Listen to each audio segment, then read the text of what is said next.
Bismillahirrahmanirrahim. Assalamualaikum warahmatullahi wabarakatuh. Waalaikumsalam warahmatullahi. Alhamdulillahirabbil alamin wa bihi nasta'in wa ala umuri dunya waddin wassalatu wassalamu ala asyrafil anbiya'i wal mursalin sayyidina wa maulana Muhammadin wa ala alihi wa sahbihi ajma'in. Amma ba'd. Kami dari kelompok pertama yang akan mempresentasikan tentang gelombang elektromagnetik dan pengaplikasian serta dampak negatifnya bagi manusia.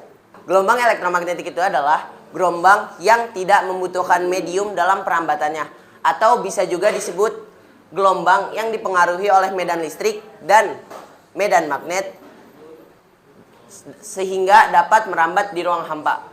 Adapun gelombang elektromagnetik ini sangat bermanfaat bagi kehidupan manusia sehari-hari. Misalnya, telepon genggam atau TV yang kita gunakan di rumah itu merupakan salah satu dari aplikasi gelombang elektromagnetik.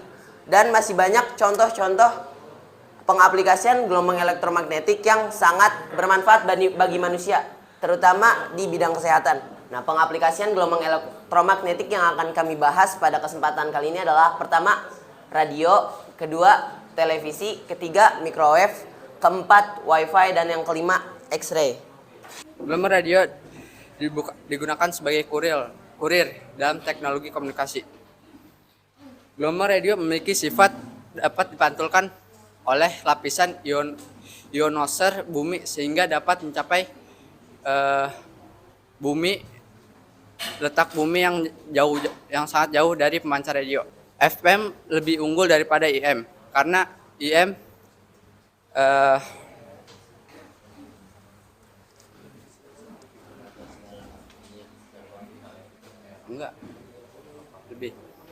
karena IM terganggu oleh fenomena kelistrikan sehingga sering terdengar suara gesek-gesek. Nah, pada prinsipnya televisi itu bekerja dengan mengubah sinyal-sinyal magnet dan sinyal elektronik menjadi gambar dan suara. Gelombang tersebut, sinyal-sinyal tersebut ialah gelombang elektromagnetik yang terdiri dari medan magnet dan medan listrik.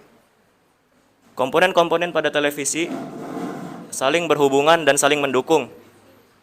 Mereka semua bekerja untuk menampilkan gambar yang bergerak dan suara yang dapat kita nikmati. Microwave bekerja dengan arus listrik gelombang mikro yang berfrekuensi sekitar 2500 MHz atau 2,5 GHz. Gelombang ini kemudian akan diserap oleh makanan dan akan menghasilkan panas di dalam makanan itu sendiri. Untuk cara kerjanya, yang pertama dari sumber gelombang. Sumber gelombang berasal dari magnetron, yaitu salah satu komponen di dalam microwave.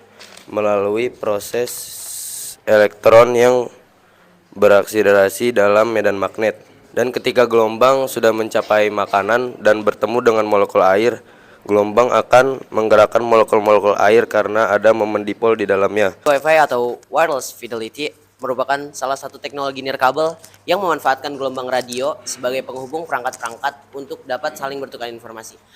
Adapun cara kerjanya adalah ketika Wi-Fi mengirimkan sinyal tersebut, sinyal yang ada dalam gelombang radio tersebut sampai ke router Wi-Fi. X-ray itu dia jadi bentuk radiasi elektromagnetik berenergi yang digunakan untuk menciptakan gambar struktur internal objek atau yang ada pada tubuh manusia. Apa aja sih dampak negatif dari gelombang elektromagnetik ini? Di antaranya yaitu sel tubuh jadi rusak. Selanjutnya ada interferensi elektronik. Bismillahirrahmanirrahim. Assalamualaikum warahmatullahi wabarakatuh. Alhamdulillahirabbil alamin wa bihi nasta'in wa ala umuri dunya waddin wassalatu wassalamu ala asyrafil anbiya'i wal mursalin wa ala alihi wa sahbihi ajma'in, amma ba'du. Gelombang elektromagnetik adalah gelombang yang memiliki suatu muatan energi listrik serta magnet dan tidak memerlukan media dalam perambatannya. Nah, gelombang elektromagnetik memiliki beberapa sifat, yaitu dapat merambat dalam ruang hampa, merupakan gelombang transversal, dapat memantul, dapat mengalami polarisasi, dapat mengalami interferensi, dapat mengalami pembiasan, dapat terdifraksi, dan arahnya dibelokkan oleh medan gravitasi. Spektrum-spektrum gelombang elektromagnetik tersebut pasti memiliki manfaat yang dapat diterapkan pada kehidupan kita sehari-hari. Misalnya pada gelombang radio, dapat membawa pesan suara jarak jauh melalui frekuensi modulasi atau amplitudo modulasi. Lalu pada gelombang televisi, dapat memanfaatkan sifat gelombang UHF dan VHF yang dapat menembus lapisan atmosfer hingga dapat digunakan untuk penyebaran informasi. Pada gelombang mikro, manfaat-manfaatnya adalah sumber pemanas pada microwave, sebagai sumber gelombang pada radar, mendeteksi struktur atomik dan molekul. Lalu pada gelombang radar, dapat memprediksi cuaca, mendeteksi objek luar angkasa, mendeteksi kapal dalam sistem pelayaran. Pada sinar inframerah, dapat menjadi alat terapi penyembuhan encok, sumber energi bagi remote, dan sumber energi bagi remote control. Dan pada sinar tampak dapat dimanfaatkan untuk pemotongan logam seperti baja dan mendeteksi berbagai penyakit di bidang kedokteran. Ya, pada sinar ultraviolet itu bisa digunakan sebagai desinfektan alami untuk mensterilkan peralatan medis serta mendeteksi keaslian tanda tangan. Kemudian pada sinar X untuk memfoto struktur tulang makhluk hidup melalui alat ronsen. Terus mendeteksi keretakan logam serta menganalisis struktur kristal. Yang terakhir itu ada sinar gamma, itu untuk mensterilkan peralatan medis, makanan kaleng, dan untuk terapi berbagai jenis penyakit. Gelombang elektromagnetik juga memiliki dampak negatif. Yang pertama, pada gelombang radio, kalau kita terlalu sering terpapar gelombang radio, seperti misalnya yang ada pada HP, kita bisa mengalami kerusakan otak dan gangguan tidur. Kemudian pada gelombang TV, itu bisa mengurangi kadar melatonin otak dan mengalami gangguan penglihatan. Yang ketiga, pada gelombang mikro, kita bisa apabila kita terlalu sering terpapar gelombang mikro, kita bisa meningkatkan resiko kanker dan menyebabkan keracunan. Nah, kemudian dampak negatif dari gelombang radar itu bisa menimbulkan perubahan jaringan mata dan menyebabkan stres dan ketidaknyamanan. Nah, kemudian dari sinar inframerah itu bisa merusak kolagen di bawah kulit dan merusak retina hingga menimbulkan katarak. Yang kemudian ada sinar tampak, itu bisa mengganggu regenerasi kulit pada malam hari serta penuaan kulit dan kerusakan DNA. Nah, terus ada sinar ultraviolet, itu bisa memicu kanker kulit kalau misalnya terkena sinar ultraviolet dan menyebabkan sunburn atau kulit terbakar. Nah, terus ada sinar X. Sinar X itu kalau bisa meningkatkan risiko kerusakan genetik dan membunuh sel-sel dalam tubuh. Alhamdulillah, nahmaduhu wa nasta'inuhu wa nastaghfiruh wa na'udzu billahi min shururi anfusina wa min sayyiati a'malina may yahdihillahu fala mudilla lahu wa may yudlil fala hadiyalah. Gelombang elektromagnetik merupakan jenis gelombang yang terdiri dari medan listrik dan medan magnet yang saling terkait, merambat melalui ruang hampa, udara, atau media transmisi lainnya dengan kecepatan cahaya yakni sekitar 299,792 km per second. Dengan spektrum elektromagnetik. Nah, di sini disajikan gambar spektrum elektromagnetik yang dibagi berdasarkan panjang gelombang atau lambdanya. Yang pertama ada cahaya kosmik yang terletak di 10⁻⁻12 meter. Yang kedua setelahnya yaitu sinar gamma. Selanjutnya ada sinar X-ray yang terletak di panjang gelombang 10⁻9 atau 1 nanometer. Kemudian ada sinar UV. Setelahnya ada sinar inframerah yang terletak di 10⁻6 atau 1000 nanometer panjang lambdanya. Di antara sinar UV dan sinar inframerah terdapat cahaya tampak yang dapat dilihat oleh kita sebagai manusia. Yang pertama ada warna ungu yang terletak di panjang 400 nanometer. Yang kedua ada biru tua 500 nanometer, hijau dan kuning yang terletak di 600 nanometer, oranye dan 700 nanometer yang diisi oleh warna merah. Radar pesawat memanfaatkan gelombang elektromagnetik dalam bentuk gelombang radio untuk mendeteksi dan melacak objek di sekitarnya yang dapat berupa pesawat lain cuaca buruk atau sasaran darat. Ini memungkinkan pilot dan kru pesawat untuk menjaga navigasi yang aman dan efisien, serta memberikan informasi penting selama penerbangan. Suatu objek tersebut, gelombang tersebut setelah memantulkan ke benda tersebut akan memantul kembali ke penerima sinyal. Dengan mengukur tunda waktu dan perubahan frekuensi gelombang yang berubah, menara akan dapat mengukur jarak, kecepatan dan jarak antar pesawat tersebut. Beberapa contoh dari teknologi nirkabel adalah radio, televisi, ponsel, wifi, bluetooth, dan jaringan seluler lainnya. Internet disambungkan ke modem, yang dimana modem ini sebagai transformasi sinyal internet menjadi sinyal digital, yang kemudian diteruskan ke router.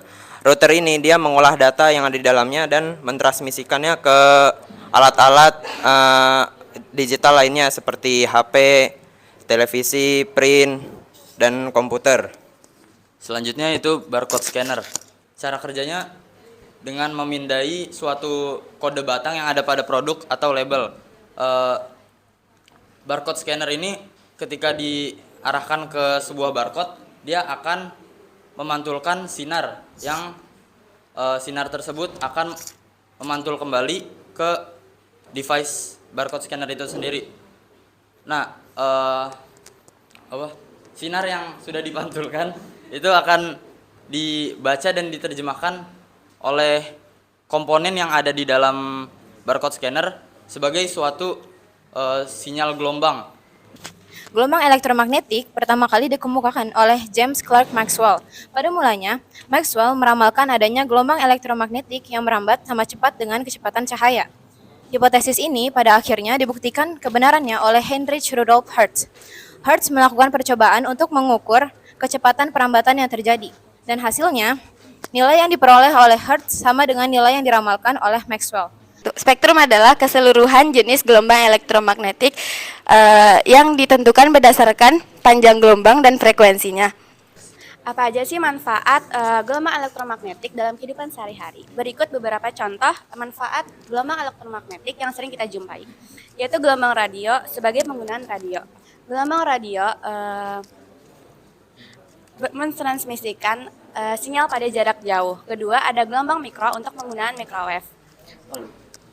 Microwave menghasilkan getaran atau gesekan yang dapat menghasilkan panas. Selanjutnya manfaat gelombang elektromagnetik dalam pertanian. Yang pertama, sinar ultraviolet dapat membantu proses fotosintesis pada tumbuhan. Seperti yang kita ketahui, proses fotosintesis pada tumbuhan dipengaruhi oleh sinar ultraviolet dari matahari, air, dan nutrisi-nutrisi lainnya. Manfaat yang kedua yaitu sinar gamma membantu mengurangi populasi hama. Selanjutnya manfaat dalam bidang kedokteran. Sinar X dapat digunakan untuk memotret bagian dalam tubuh, seperti ronsen. Sinar gamma yang kedua, sinar gamma digunakan sebagai pengobatan terapi kanker dan sterilisasi peralatan rumah sakit. Nah, selain memberikan banyak banget manfaat bagi manusia, juga memberikan dampak negatif pada manusia. Nah, apa aja sih bahaya-bahayanya? Yang pertama, sinar UV itu jika terlalu banyak terkena oleh tubuh manusia itu bisa menyebabkan penyakit kulit, katarak, dan daya tahan tubuh yang menurun. Contoh dari penyakit kulit itu melanoma ganas. Ini tuh meningkat 4% per tahunnya di Amerika. Salah satu penerapan dari gelombang elektromagnetik adalah gelombang radio. Gelombang ini terbentuk ketika bunyi atau audio berubah menjadi sinyal listrik dan melalui gelombang osilator, gelombang pembawa, mengalami modulasi pada frekuensi yang terdapat dalam frekuensi gelombang radio. Yang kedua, ada gelombang televisi. Televisi bekerja sama kayak radio, caranya tuh menerima gelombang elektromagnetik dan merubahnya menjadi energi akustik dan cahaya yang bisa kita dengar dan lihat. Lalu selanjutnya, inframerah. Prinsip kerja sensor inframerah adalah ketika sensor memancarkan radiasi, ia mencapai objek dan sebagian radiasi dipantulkan kembali ke penerima. Yang akan saya jelaskan ini adalah gelombang yang memiliki 3 frekuensi tertinggi. Yang pertama ultraviolet. Bisa dilihat, ultraviolet dihasilkan oleh atom-atom dan molekul dalam loncetan listrik. Dan sumber utama itu adalah matahari. Manfaatnya ya untuk membantu proses fotosintesis, membunuh kuman, memeriksa keaslian tanda tangan yang bisa digunakan di dunia perbankan. Sinar gamma dapat berasal dari sumber alami seperti gas, radon, yaitu unsur radioaktif alami di bumi dan luar angkasa. Dampak yang dihasilkan dalam kesehatan adalah kekhawatiran tentang radiasi elektromagnetik dari perangkat seperti ponsel. Radiasi atau handphone dapat mengacaukan gelombang otak, menyebabkan sakit kepala, kelelahan, dan hilang ingatan. Pemakaian HP juga bisa menyebabkan otak. Interferensi elektromagnetik, gangguan peralatan elektronik oleh gelombang elektromagnetik. Lalu ada ketidaknyamanan manusia, efek fisik yang tinggi, dampak lingkungan, penggunaan energi dan dampak lingkungan, dampak pada navigasi satelit, gangguan sistem navigasi seperti GPS.